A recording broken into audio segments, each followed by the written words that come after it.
मजबूर भाई तीजा ले गे बरवाही। अब अकेला कैसे खेलो मोला तू हर सुरताही।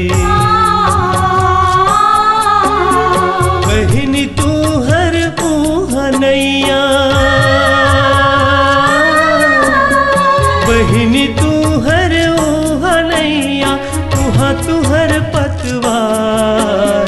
जाओ बहिनी जाओ नोनी जाओ ससुराल। जाओ बहिनी जाओ नोनी जाओ ससुराल।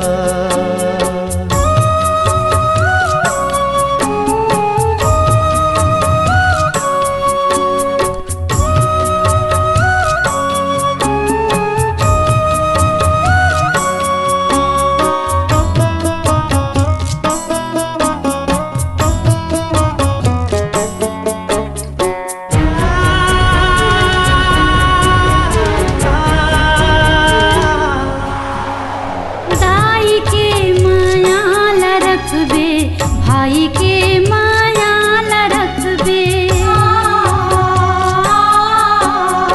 अब तो लाहे ऊहाँ रहना घर की वो मर्यादा रखबे।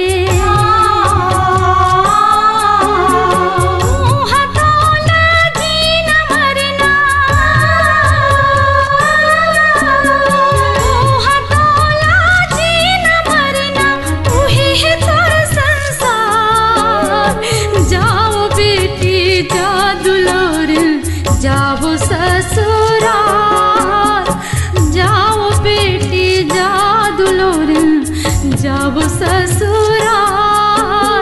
सास ससुर की सेवा करबे, दाई दादा वही लगइबे, वही है तोर घर द्वार।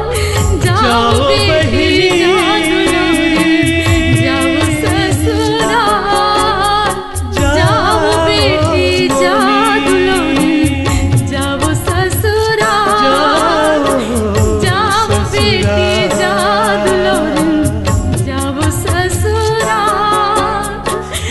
जाओ बेटी जा